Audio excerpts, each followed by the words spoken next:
Le pido un balance, estuvo ayer en el acto de Cristina, que encabezó Cristina Kirchner en Plaza de Mayo, un balance de lo que se vivió ahí y con lo que se fue de la plaza. Mira, mi primer balance es la enorme cantidad de gente que fue en medio del diluvio, ¿no? Muchos evaluaban que con la lluvia iba a ir poca gente, y la verdad es que la gente se movilizó, fue a escuchar a aquella persona que sienten que dirige, que dirigió, que es la responsable de los últimos años más felices, donde tenían llena la heladera, donde agarraban su recibo de sueldo y encontraban reflejado un aumento que significaba que puedan mejorar un poquito su calidad de vida. Y eso fue muy emotivo. El amor con el que la gente fue a escuchar a Cristina, nada, es imposible que no te llegue si sos militante, ¿no? Si sos militante y en algún momento caminás esas calles. Ese es el primer balance. Me voy con eso, con la cara de esperanza de mucha gente que estuvo ahí. De gente que cuando Cristina decía, bueno, y lo último que voy a decir, y vos veías gente que rezaba desde arriba del escenario. Eso fue increíble. Ahora, mucha gente llegó a esa plaza con la ilusión de que se iba o a decir el nombre de eventualmente de los candidatos o de las candidatas para las elecciones, o alguna definición por ahí un poco más precisa de la plaza y de ese acto. ¿Se fueron completos, se fueron satisfechos o le faltó una última definición? ¿Vos decís la gente fue con esa ilusión o los y las dirigentes? Porque a veces la incertidumbre y la inquietud, las ansias de querer saber, me parece que pesa más en la dirigencia política que en la gente. La gente fue a escuchar lo que realmente escuchó, cuál es el proyecto de gobierno, que es en definitiva lo que a la gente le interesa. La gente, la sociedad, el pueblo, ese pueblo que estaba ahí movilizado y el que no estaba porque no pudo llegar, mucha gente de las provincias, estaban queriendo escuchar qué país es el que soñamos y por qué país queremos trabajar. Y eso fue lo que Cristina delineó claramente en los 4 puntos de gobierno que ella propone tenerlos como guía para hacer un programa de gobierno. Arriba del escenario estaba Guado de Pedro y estaba Sergio Massa y, digamos, los analistas vimos eso, los analistas políticos vieron eso, los periodistas vimos eso y dijimos, bueno, es un mensaje, ¿no? Es un mensaje de, eventualmente, o una candidatura, o 2 candidaturas, o eventualmente la construcción que viene. ¿Qué significaron los 2 dirigentes ahí en primera fila? Para usted como dirigente y para usted como referente político. Primero que tenemos futuro.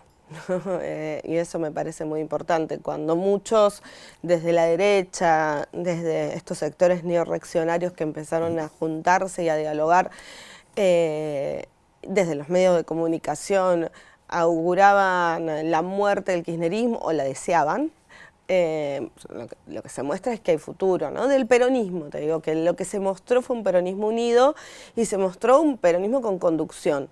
Peronismo y sectores que venimos desde otros lugares, que tiene una conducción y esa conducción es clara, está decidida a llevar adelante un programa de gobierno que discuta los puntos fundamentales de cara al mundo que viene, ¿no? ¿Cuál va a ser la relación de Argentina con el exterior? ¿Cómo nos vamos a relacionar con el Fondo Monetario? Pero también, ¿qué proyecto de país vamos a tener en cuanto a la matriz productiva? Un país que esté absolutamente primarizado y que dependa de las materias primas, que tengamos que rezar para que deje de llover o para que empiece a llover, o un país con una apuesta a la industria del conocimiento. Bueno, estas cosas son las que muchos de nosotros queríamos escuchar.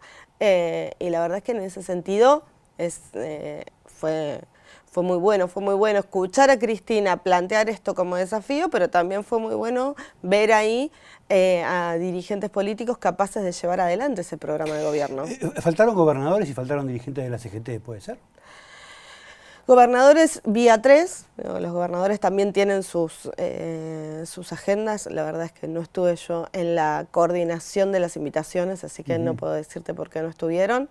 Y bueno, con algunos dirigentes de la CGT más clásica, digamos, las diferencias son bastante bastante marcadas y me parece que están a la vista. Y creo que por eso también lo estaban, y me parece que está bien que el peronismo con las ausencias también expresa sus disidencias, pero lo que no se puede discutir es que ese escenario marcó con heterogeneidad a la mayoría de este movimiento político que expresa una mayoría de voluntad popular. Se habló mucho del pasado, se habló mucho de lo que fue básicamente el segundo gobierno de Cristina Kirchner. Ella y el primero de Néstor. Bueno, también hay que recordar que se cumplía un aniversario muy importante de lo que fue la recuperación del Estado por parte del gobierno de Néstor Kirchner. Pero lo que le quería preguntar es, se cantó Patria sí, Colonia no, ¿no es medio viejo? ¿Te parece? Sí, muy. No, la verdad es que no. Mira, ya en Digo, los lo venimos escuchando 90... hace como 50 años, 60. Y un montón, sí, un montón de años. Pero recordá que en los 90 hubo un filósofo, Fukuyama, que había anunciado, después de la caída del muro de Berlín, como el fin de ese mundo bipolar. Y decía, pero nos queda el mundo lleno de nacionalismos. No hablaba de nacionalismos, pero era lo que quería expresar. Porque en un país donde tenemos un acuerdo con el Fondo Monetario que pesa como una losa sobre la cabeza y el futuro de cada uno de nosotros y nosotras, el hablar de colonia no sé si es tan viejo. A mí me parece que no es lo mismo tener un gobierno que sea elegido por la voluntad popular y que dirige en forma soberana el futuro de los y las argentinas, que tener una oficina del Fondo Monetario en Argentina y que decida cuáles son las políticas económicas que se van a establecer. Y hay quienes hoy proponen eso. Viejo es hablar de la dolarización. De eso se hablaba cuando éramos chicos. Bueno, esa dolarización que fracasó... Bueno, estamos con una agenda con espejo retrovisor, parece. ¿Vos manejás autos? Sí, sí. ¿Y podrías manejar sin espejo retrovisor? No. Bueno, me parece que Pero el espejo si solamente miro el espejo retrovisor, voy a chocar. Vas a chocar, seguramente vas a chocar con los de adelante. Por eso me parece que es bueno tener el espejo retrovisor y el futuro, todo junto en un escenario. Bien. Si tuviera que elegir, ¿su candidato es Guado de Pedro o Sergio Massa? Mi candidato, a ver, yo tengo una conducción, que es Cristina Fernández de Kirchner. Sí. Y es ella quien va a ser la arquitecta de las candidaturas que nos van a llevar a ganar el próximo octubre. ¿Se puede hacer 2 veces lo mismo con este resultado que tuvimos? Digo, ¿cómo? Cristina Kirchner en el 2019, siendo la arquitecta de toda la propuesta y toda la oferta electoral del Frente de Todos, ganaron, pero el resultado del gobierno es un resultado... No, el resultado fue un resultado precisamente de no tener un programa de gobierno estable. Creo que el gobierno tuvo algunas buenas respuestas, de todas formas, este gobierno. Digo, yo soy muy crítica del gobierno nacional y por eso también me fui, pero creo que el gobierno dio buenas respuestas, sobre todo su primer parte de la gestión. Dio buenas respuestas ante lo inesperado, que fue la pandemia, ¿no? Y me parece que lo esperado, que era la negociación con el Fondo Monetario, que además es lo que hoy de alguna forma nos condiciona la democracia, pero también condiciona al gobierno, bueno, fue lo más, si querés, donde más diferencias tuvimos y costó Cristina mismo dijo, Cristina Kirchner reconoció que las diferencias con Alberto Fernández empezaron antes de haber asumido con la campaña, sí. Con la campaña, ¿no?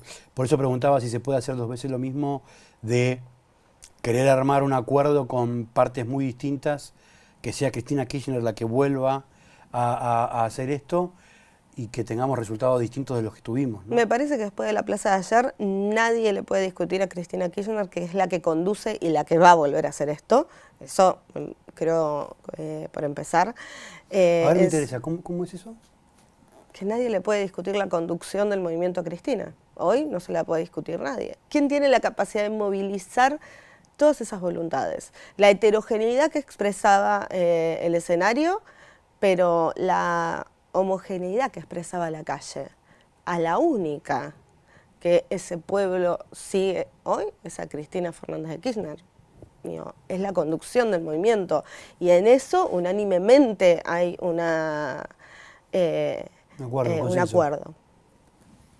¿Y de Massa? ¿Es un candidato competitivo? ¿Puede ser candidato a presidente por el Frente de Todos?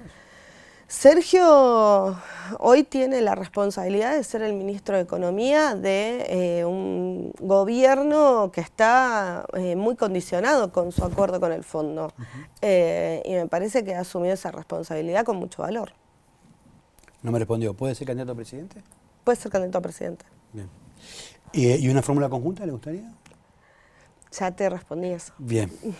Cristina Kirchner dijo que los hijos de la generación diezmada deberían ser los que tomen la posta para el futuro, ¿no?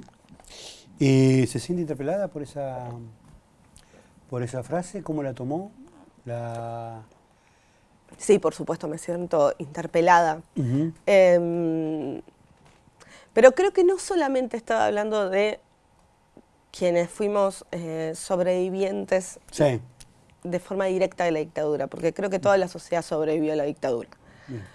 Pero de quienes por ahí de forma más directa se nos asocia con ese periodo histórico por nuestras vidas. Creo que de la generación diezmada hablaba de vos, no sé, me parece que somos generacionalmente parecidos. Sí. Hablaba de todos y todas los que venimos construyendo un presente, pero también tenemos que aceptar que somos protagonistas del futuro. Y en eso de ser protagonistas del futuro tenemos que poder resolver las contradicciones que tenemos para poder marchar hacia ese futuro. ¿Sí? Me parece que marchar hacia el futuro es indispensable tener un espejo retrovisor para ver qué es lo que no queremos ser. Volviendo a lo de la patria sí colonia, no, lo pensaba desde el punto de vista que a la gente que estaba ahí, a los que se habían movilizado en la Plaza de Mayo y los que fueron a escuchar a Cristina Kirchner, seguramente es una música que les suena y que les suena bien.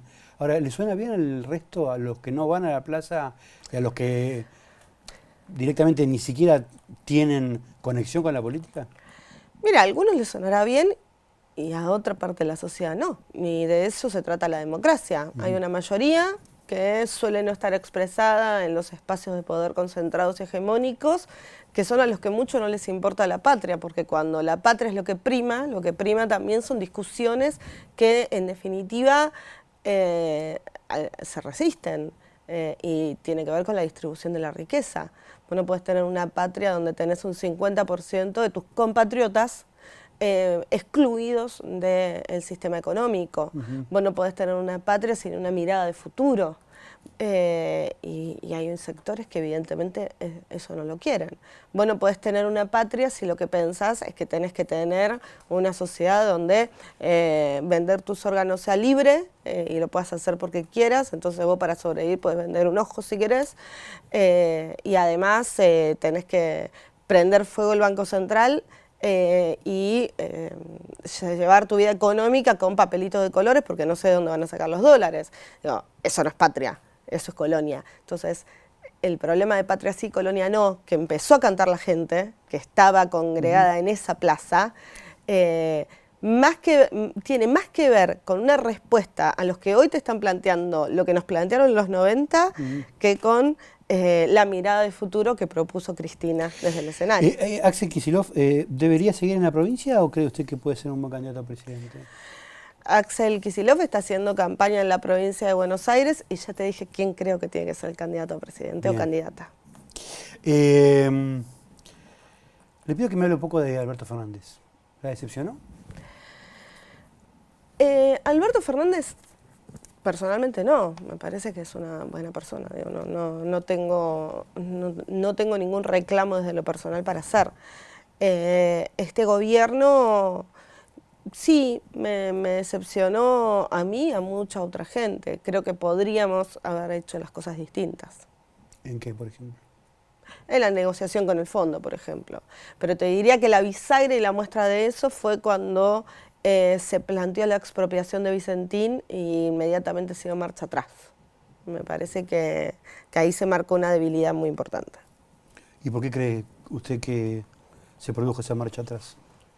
¿Qué lo motivó al presidente a dar marcha atrás en ese ¿Qué lo momento? motivó? No sé, no soy su psicóloga. En cuanto al análisis político, creo que el equipo económico y político no estaba lo suficientemente coordinado como para poder llevar adelante una empresa de esas magnitudes, ¿no?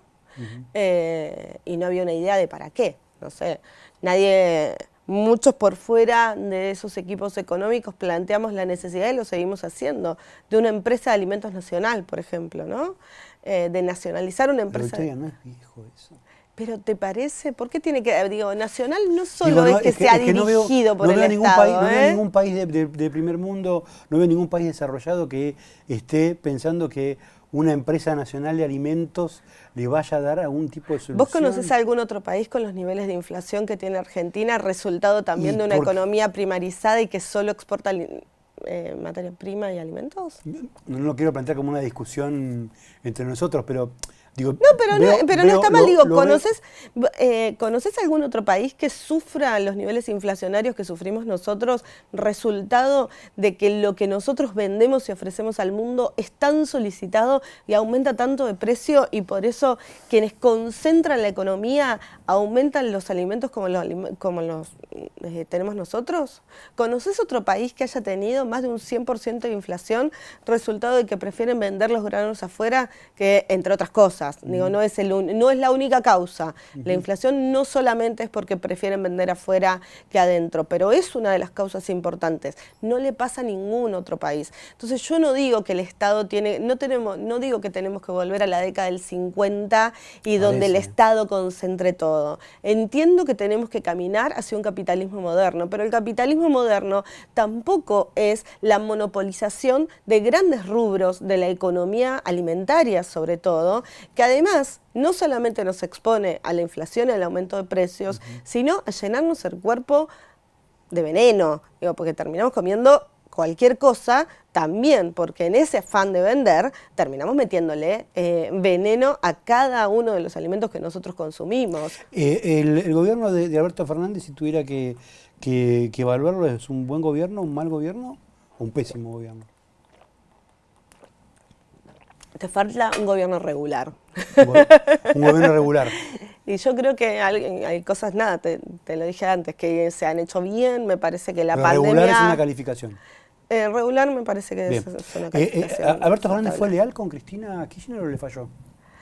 Bueno, eso lo tiene que evaluar Cristina Kirchner. Su mirada como dirigente política y militante. Yo creo que falló.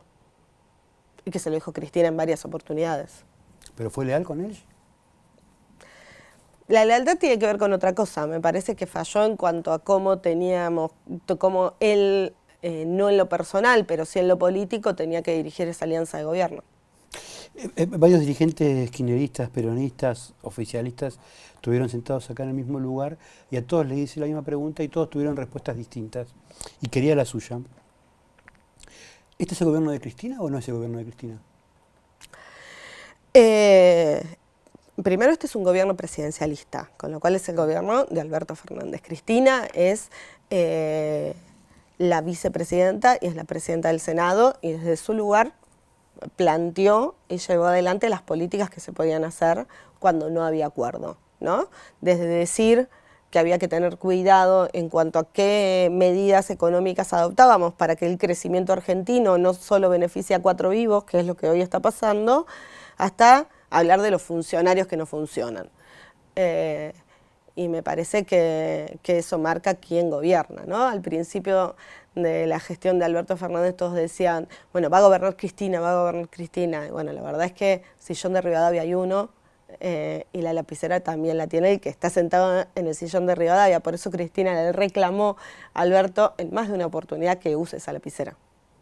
O sea que no es el gobierno de Cristina. No. Porque la oposición plantea que sí es el gobierno y que Cristina no se hace. Es como decir que el gobierno de Macri era el gobierno de Michetti. Me parece que es una gran... Pero no va a poner en equivalencia a Cristina Kirchner con Michetti. Las dos eran vicepresidentas. No, por supuesto que no. No pongo a Cristina en equivalencia ni con Michetti ni con nadie, porque me parece una de las dirigentes políticas de América Latina más brillantes que hemos tenido en los últimos tiempos. Lo que estoy diciendo es que en un sistema republicano de gobierno y presidencialista como el que tenemos, cada uno tiene su rol. Quien encabeza hoy el Poder Ejecutivo es el presidente. Correcto. ¿Cuántas chances de ganar tiene el peronismo? Muchas. ¿Por qué? Yo creo que vamos a ganar en el 23. Primero por lo que se expresó... Hay muchos datos que están mostrando un deterioro en el poder adquisitivo de los trabajadores, que hay un nivel de inflación bastante elevado. Del que hablamos recién. Sí, de todas formas creo que va a ganar el peronismo porque la sociedad sabe, conoce y tiene memoria reciente de lo que es Juntos por el Cambio. Nadie quiere volver a esa sociedad, a ese país donde te levantabas y cada 20 días encontrabas una boleta de luz distinta abajo de la puerta porque siempre te aumentaban las tarifas a vos y no a las empresas o a los sectores concentrados de gobierno.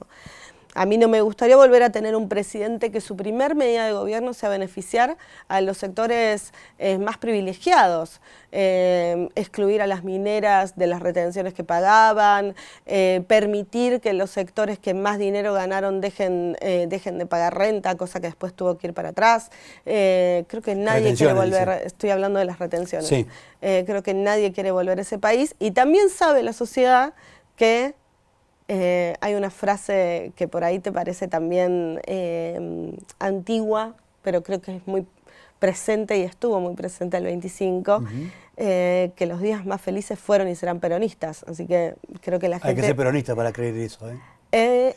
No, hay que mirar la realidad. ¿En qué momento en nuestro país se discutió el salario y se equiparó el ingreso de los salarios con los sectores de más riqueza? ¿En qué momento Argentina fue el país donde un trabajador gane más que cualquier otro trabajador de América Latina? En el gobierno de Cristina. ¿En qué momento este país pudo extender la protección al sistema de pensión y asistencia social? Durante el gobierno de Cristina. ¿En qué momento más gente se jubiló? En el gobierno de Cristina. Y así podemos seguir. Y muchas empresas, ¿en qué momento fue el momento donde más ganaron? En el gobierno de Cristina. Entonces, no hace falta no ser gorila. Eso puede ser. Eso puede ser. Me quedó pendiente una pregunta vinculada al tema de Kicillof. ¿Tiene que desdoblar las elecciones o tiene que hacer una elección conjunta con la nacional? Me parece que eso va a depender mucho de esta arquitectura que se está construyendo y que la evaluación va a ser conjunta con quien sea candidato, candidata a presidente y candidato o candidata a gobernador. Bien. ¿Qué lugar va a tener Cristina o cree usted que va a tener Cristina a partir del 10 de diciembre? Habida cuenta que ella dijo que no va a ser candidata, lo aclaró, les pidió por favor que tengan compresión de texto y ayer les seguía gritando una más y no jodemos más. ¿Cuál es el lugar que va a tener Cristina Kirchner para el 11 de diciembre, cree usted? Cristina va a tener el lugar que tiene hoy, es la que conduce el movimiento.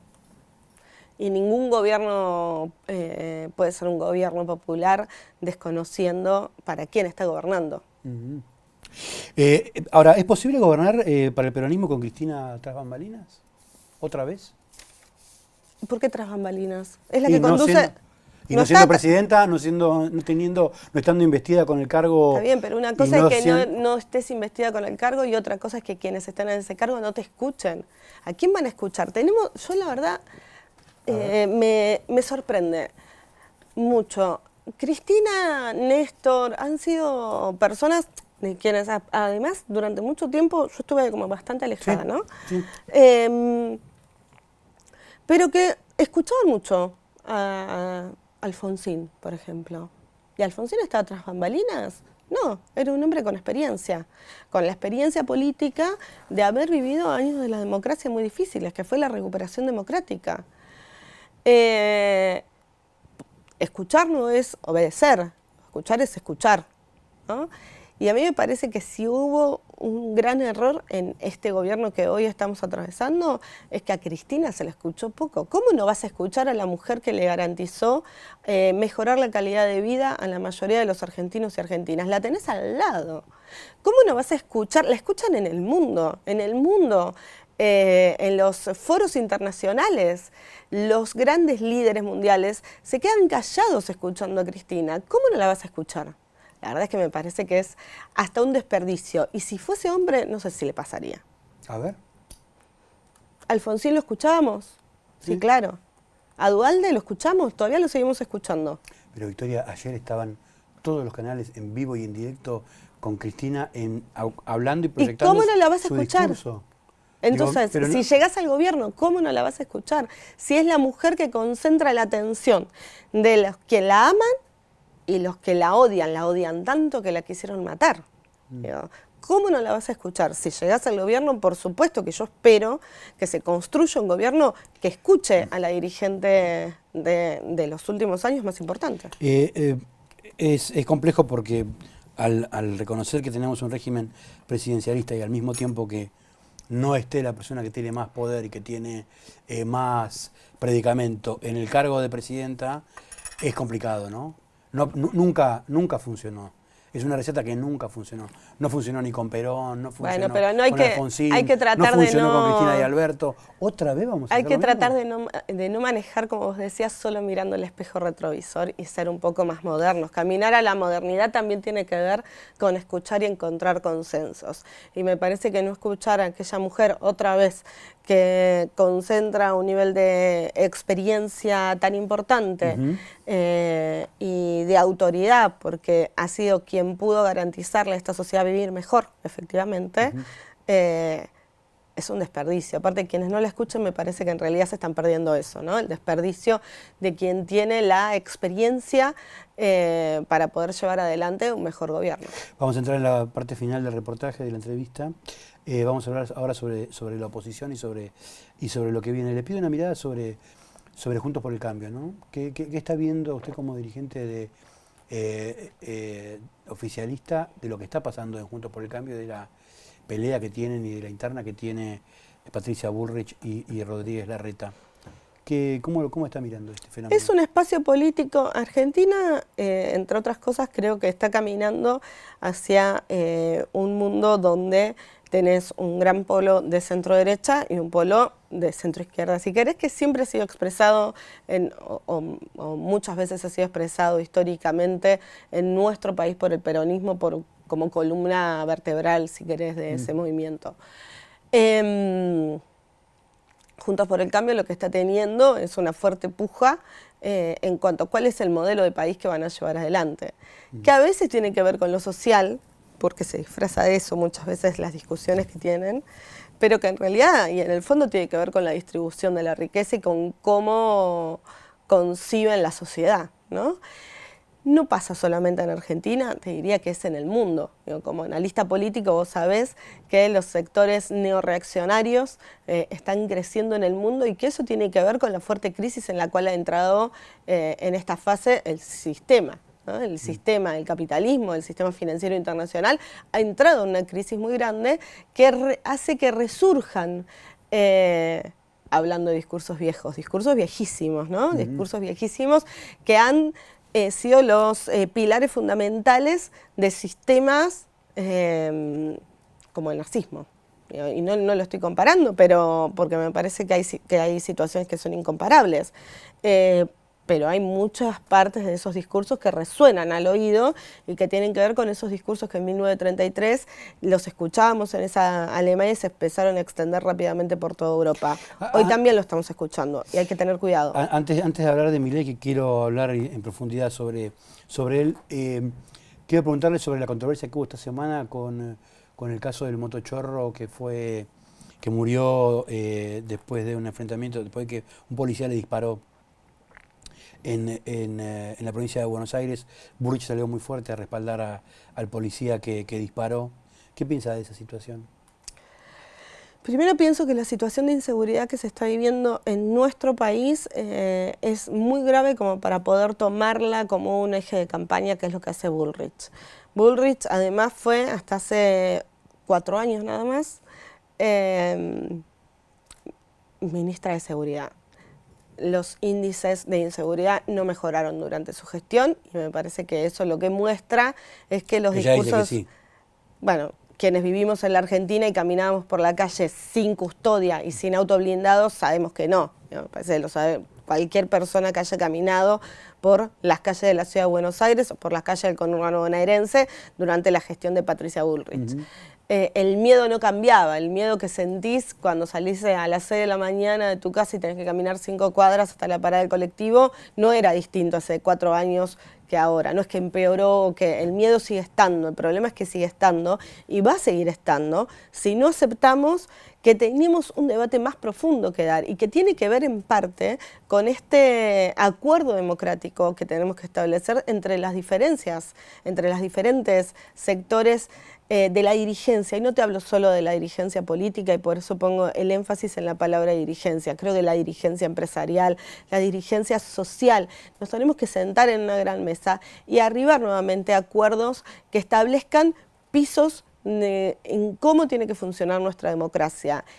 Y el derecho a la seguridad es un derecho fundamental para poder ejercer el resto de los derechos. Entonces es importante que discutamos algunas cuestiones que tienen que ver mínimamente con garantizar ese derecho a la población que hoy no lo estamos garantizando. ¿Por qué tanta gente se pone a favor del policía? ¿Por qué tenés esa discusión? Y porque se ve en la fuerza de seguridad aquel que te tiene que cuidar. Y es cierto, también es cierto que no pueden cuidarte y no pueden cumplir el rol la fuerza de seguridad con el presupuesto que les destinamos, donde la mayoría del presupuesto se destina a cubrir salarios que son sumamente bajos y que son de pobreza. No podemos tener una fuerza de seguridad mal paga, mal equipada y mal preparada. No podemos entrenar como hacían en la provincia de Buenos Aires cuando María Eugenia Vidal era la gobernadora, 3 meses a un pibe, darle un fierro y mandarlo a la calle con una placa. No lo podemos hacer. Eso no se puede hacer así porque es poco serio. Es poco serio porque no resuelve el problema de fondo, porque no resuelve el miedo que tiene. Pero quiero enfocarme, Victoria, en el episodio en sí y lo que pasó con el policía que le dispara. Es que no nos podemos enfocar como dirigentes políticas en el episodio en sí. Yo me enfocaría en el episodio en sí si fuese jueza de la causa o abogada o fiscal. Digo, lo que hago es leer la realidad en forma más global, porque ese episodio en sí lo podés reproducir, digo, porque lo viste en la tele, pero lo podemos reproducir y magnificar por las miles de esquinas que tenés en cada uno de los conurbanos o de los aglomerados ciudadanos que tenés. Que el motochorro le dispara al dueño de la moto y lo mata, ¿no? Que tenés en todo el país. Entonces, la verdad es que ponernos en si el policía mató al chorro o digo, a la persona que estaba robando o la persona que está robando mata al dueño de la moto, es hasta injusto, digo, porque lo que tenemos que ver es más grande. Es cómo resolvemos cada una de las esquinas y no solo esa. Bueno, esa esquina la tendrán que resolver y tendrán que resolver el caso el juez que le tocó la causa, el abogado que tiene que defender y el fiscal. Y lamentablemente llegamos tarde. Ahora, ¿cómo hacemos para evitar que se sigan multiplicando esas esquinas? Bueno, a mí, como dirigente política, me interesa discutir cómo hacemos para evitar que ese hecho se siga multiplicando a lo largo y ancho de todo nuestro país. Y para eso necesitamos un programa de gobierno que garantice determinadas cuestiones que no están garantizadas. Pero te diría desde lo más macro y que tiene que ver con que en Argentina vos tenés un 80% de personas que reinciden en el delito después de haber pasado por un establecimiento carcelario, por ejemplo. Entonces, ¿qué pasa ahí adentro? ¿Por qué ningún dirigente político, ninguna dirigente dice, miren, acá adentro está pasando algo y lo tenemos que poder resolver? Se han tomado decisiones cuando llegó este gobierno vinculado al tema de seguridad, muy polémicas, como haber desarticulado la inteligencia carcelaria, como haber, bueno, la oposición dice que liberaron presos durante la pandemia. Eso es una discusión que puede estar abierta o no. No está abierta porque la verdad es que eso no lo puede hacer ningún poder ejecutivo. Liberar presos no se puede hacer desde el poder ejecutivo, porque eso también es mentira. Entonces hay que poder desarticularlo. Eso no lo hizo ningún gobierno porque no lo puede hacer el Ejecutivo. Los presos están a disposición del Poder Judicial y el Poder Judicial está dividido en jueces. Si hay algo que no podemos decir es que el Poder Judicial sea muy amigo de este gobierno. Me interesa que nos metamos con el tema de Javier Milei, ¿no? ¿Qué piensas sobre el fenómeno, sobre la irrupción de Javier Milei y cómo está conectando sobre todo con sectores juveniles que en algún momento estaban identificados mayoritariamente con el kirchnerismo, ¿no? Mira, te voy a decir, el otro día leí una frase del Pepe Mujica que viste que tiene una forma como muy simpática de decir las cosas y me interpeló mucho, ¿no? Y un periodista le pregunta, bueno, ¿qué piensa del fenómeno Javier Milei? Y Mujica le contesta, el fenómeno son ustedes que le dan bola. Y a mí me parece que lo más importante es ver por qué interpela a los jóvenes. Javier Milei es un panelista despeinado que grita en un escenario, que duerme con 8 perros y su hermana. Entonces, la verdad es que no me voy a poner a analizar a un personaje pintoresco de mínima de esas características, sí su discurso y sí qué es lo que moviliza en una parte de la sociedad. Me parece que el discurso tiene que ver con, en muchos puntos, con ese discurso instalado en la Europa de la década del 30, en plena crisis. Javier Milei no es un fenómeno argentino. La discusión que plantea, el debate y las medidas más importantes que plantea no son un fenómeno solamente de la Argentina. Si vos lo escuchás, se reproduce en Colombia con Hernández, se reprodujo y se reproduce en Brasil con Bolsonaro, empezó en Estados Unidos con Trump. Digo, recordemos que en el 2019 creo que los dos vimos una película que solo parecía una película, pero que era realidad, y que nunca nos lo imaginamos, que era ver el Capitolio tomado por los fanáticos seguidores de Trump. Pero esos fanáticos seguidores que los podés tener acá y que son bastante parecidos a los fanáticos seguidores de Milei, tienen un porqué. Y el porqué es porque el Estado no da respuesta. Porque vos tenés un Estado que, digo, yo te puedo nombrar economistas del... Déjame hacer un punto ahí. Hace 20 años, festejaron los 20 años, ayer, que el kirchnerismo tiene un rol decisivo en la política argentina. Sí. ¿No es responsabilidad del kirchnerismo este estado de situación y que aparezca un Milei? No, por supuesto que no. Primero porque no solo ocurre en la Argentina, te estoy diciendo que es un fenómeno global. En Europa se ha reproducido. En Europa, el Estado no da respuesta. El Estado, yo te estoy diciendo que el Estado moderno ha entrado en una crisis a la par que el mismo sistema. ¿Sí? Este discurso que nosotros escuchamos en Milei, lo puedes escuchar en Vox, en el partido de Vox en España. Lo puedes escuchar en Le Pen, en Francia, donde se disputó si ganaba o no ganaba la presidencia de ese país. Lo podés escuchar en el partido neonazi de Alemania, que fue ganando cada vez más escaños. Lo podés escuchar en Inglaterra, lo podés escuchar casi en cualquier parte del mundo y ha crecido y tiene representación. ¿Por qué? Porque hay una crisis económica, una crisis que se traduce en crisis política y una crisis de representación en quienes son parte de ese sistema político. Eso sin lugar a dudas.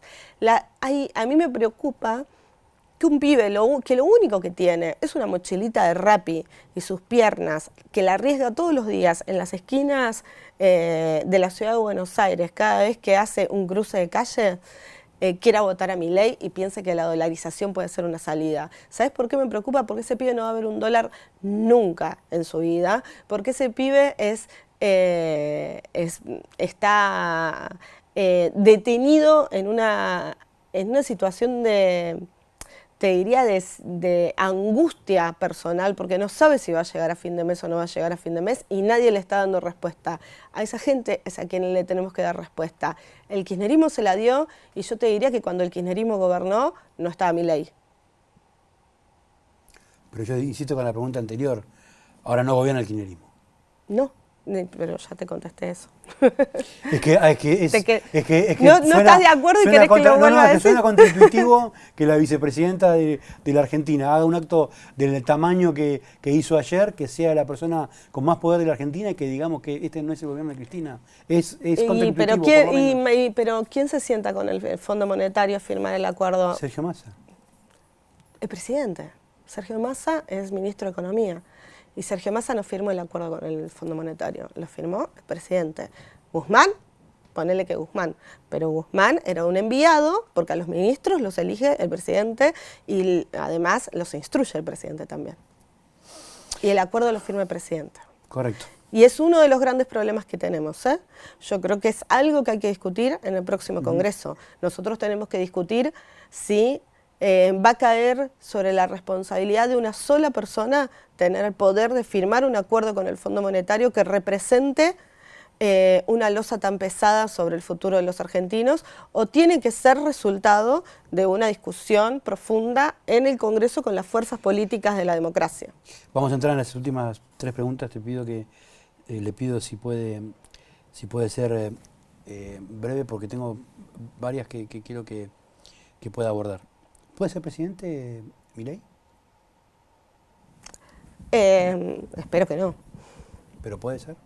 Espero que no. Yo voy a hacer todo lo posible para que eso no ocurra. Si gana Milei o si gana Juntos por el Cambio, ¿cuál es el lugar que tendría Victoria Donda? La oposición. Yo voy a ser parte de la oposición a un gobierno que sea un gobierno neorreaccionario como el que puede encabezar Milei, que además va a representar la muerte y el aniquilamiento de una parte de nuestra sociedad. O de Juntos por el Cambio, que va a representar lo que ya representó con mayor profundidad. Le pido que repita eso. ¿Cómo? La muerte y el aniquilamiento de una parte de nuestro pueblo, sí, por supuesto. Llevar adelante las políticas neoliberales que quiere instalar Milei son las políticas neoliberales que ya vivimos en los 90, y significaba que teníamos de cada 2 chicos que nacían en Argentina, 1 por debajo de la línea de pobreza, y significaba que muchos mueran desnutridos antes de llegar a los 5 años. La muerte y el aniquilamiento es el modelo neoliberal, y yo voy a hacer oposición a eso. Aníbal Fernández, vinculado a esto, Aníbal Fernández habló de sangre y muertos en la calle, Grabois habló de helicóptero. El dirigente piquetero, que también es funcionario, Daniel Menéndez, dijo que no iban a durar ni 2 minutos. ¿Qué tipo de oposición se espera para el 10 de diciembre si no gana el peronismo? Mirá, el peronismo fue y va a seguir siendo siempre una fuerza de la democracia. Cada uno que se haga cargo de las cosas que dice cada uno. Yo soy una mujer que vive en carne propia lo que significa la espiralización de la violencia política. Entonces, yo soy una mujer que ha nacido en dictadura, pero que llevo adelante mi vida política en democracia, y creo muy profundamente en que la democracia es la única forma, aún imperfecta, aún esta democracia que está condicionada tanto por el Poder Judicial. Decir que van a venir muertos si gana una opción política que no le gusta, no sé si es muy democrático. Yo lo que te estoy diciendo es que en los 90 hubo muertos porque el modelo neoliberal excluye una parte de la sociedad. Te estoy hablando de los que mueren cuando vos llevas adelante un proyecto político económico de hambre. Te estoy hablando del hambre y no te estoy hablando de las calles o de la violencia. Correcto.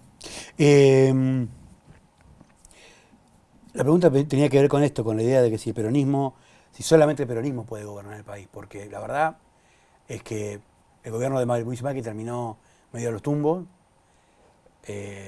y se plantea como una pero conquista. No será porque pero no será que el gobierno de Mauricio Macri terminó a los tumbos porque apenas asumió, empezó a aumentar las tarifas, empezó a despreocuparse del futuro de los y las trabajadoras, y lo único que quería era llevar adelante la modificación de la ley de contrato de trabajo para flexibilizar el trabajo? ¿No será que el gobierno de Mauricio Macri terminó así porque llevó adelante una modificación del sistema previsional que impide que hoy muchos y muchas se jubilen, que era un derecho que ya habían adquirido con el gobierno de Cristina? ¿No será por eso que terminó a los tumbos? ¿No será que porque un modelo de hambre hace que uno se resista? Si a vos quieren entrar a tu casa y saquearte la heladera, ¿qué vas a hacer? Este gobierno prometió la heladera llena y la verdad es que no está llena. No estoy diciendo, por eso creo que hay que modificar las pautas, pero yo te pregunto otra vez, si a vos quieren entrar a tu casa y saquearte la heladera, ¿vos qué vas a hacer? Me voy a defender, obviamente. Bueno, lo que este pueblo hizo con Mauricio Macri y lo que tenemos que hacer con cualquiera que nos proponga las mismas medidas que Mauricio Macri es defendernos. ¿Cómo? Entonces, en defensa propia, con democracia. Por eso tenemos la democracia, la tenemos que defender y la tenemos que fortalecer. La oposición plantea que se vienen 14 toneladas de piedra de nuevo. Mira, la oposición puede plantear muchas cosas. Una oposición que no salió a reclamarle al Poder Judicial que tenemos, que aclare quién quiso asesinar, quién llevó adelante el intento de magnicidio que tuvimos, porque la víctima era Cristina Fernández de Kirchner, es una oposición que me merece, en ese sentido, por lo menos un respeto dudoso. ¿Pero vos crees que está vinculada a esa situación, la oposición? Al crimen de... Mira, la verdad es que me encantaría que la jueza lleve adelante alguna de las medidas que se le están solicitando. Es muy fuerte decirle que a la oposición está es que la oposición es la oposición es mucho, ¿no? Pero por lo menos que a Milman le pidan el teléfono, me parece que corresponde, ¿no?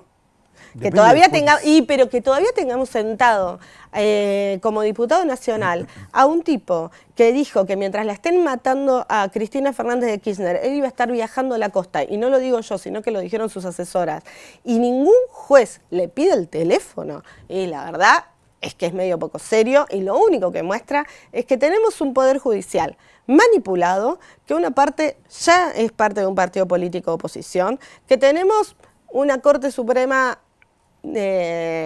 muy débil y genuflexa con los poderosos, que acepta sus viajes a lagos escondidos, y como que se pone muy fuerte cuando la sociedad y el pueblo le está pidiendo cosas, y que es uno de los debates que sin lugar a dudas tenemos que dar, porque de los tres poderes que tenés en la democracia, en un sistema republicano de gobierno, sin dudas el Poder Judicial es el más antidemocrático. ¿Y qué hay que hacer con ese Poder Judicial? Modificarlo. ¿Cómo? Hay muchos debates para dar. Yo creo que una de las primeras cosas con las cuales nos tenemos que meter es la modificación de la integración del Consejo de la Magistratura. Nosotros tenemos hoy un lugar que aparte ha sido creado por la Constitución del 94, que es el Consejo de la Magistratura, que es como una caja opaca, gris, y que nadie sabe quién está ahí adentro y qué es lo que pasa. Y tiene como una de sus funciones disciplinar y elegir a los jueces que integran nuestro Poder Judicial. Me había quedado pendiente de una pregunta que era muy importante cuando hablábamos de Milei. ¿Qué reflexionaste cuando está como compañera de fórmula Victoria Villarroel? Bueno, expresa lo que expresa Milei, el negacionismo. Los sectores neorreaccionarios son eso, son negacionistas. Reivindican. Negacionistas significan que niegan los genocidios. Negacionista es el que niega el holocausto, pero también es el que niega el genocidio de la última dictadura militar, y lo reivindican. Digo, son sectores que reivindican delitos, los delitos más horrorosos que ha vivido nuestra sociedad argentina. No me parece que sea extraño que sea su compañera de fórmula. Y la de final, ¿cómo se lleva con además tiene un candidato a gobernador en Tucumán como Bussi, ¿no? O sea, me parece. Es bastante consecuente en eso. Bien, y la del final, ¿cómo se lleva con los haters? Con los... Bien, me encanta. No, ¿cómo me voy a llevar mal? Sí. No, porque alguno lo usa casi como una especie de entretenimiento y no le importa, y hay otros que sí, que les afecta y que les duele y que les molesta, depende de cada uno. Digamos. Depende de la noticia. A ver, me parece que los haters son como uno de los eslabones de esta nueva forma de ataque a la democracia y a la libertad de expresión. Que las redes sociales han modificado lo que nosotros conocemos tradicionalmente como libertad de expresión. De hecho, han modificado tu profesión. La ha flexibilizado, totalmente. Ha generado otras condiciones. Nos ha ayudado mucho también. ¿Ha ayudado mucho? Nos ha ayudado mucho a nosotros, muchísimo. Sí, en algún sentido sí, en otro sentido...